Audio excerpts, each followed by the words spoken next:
کلمہ پڑھتے ہی حضرت عمر نے فرمایا یا رسول اللہ جب آپ سچے، قرآن سچا، اسلام سچا، تو چھپ کے نماز پڑھنے کا کیا مطلب ہے؟ فرمایا ابھی تعداد ہی کوئی نہیں، 40 تو مسلمان ہیں۔ عرض کی حضور مہربانی کریں نا، آپ صرف اجازت دیں۔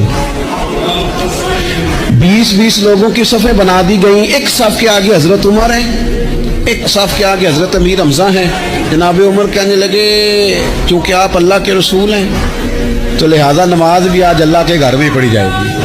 تو حضرت عمر بیت اللہ شریف کے بیچ کھڑے ہو کے نعرہ لگاتے ہیں، فرماتے ہیں میں عمر ہوں، تم مجھے بھی جانتے ہو، میرے باپ کو بھی جانتے ہو، تم میرا قبیلہ بھی جانتے ہو، میں نے پڑھ لیا ہے محبوب کا کلمہ۔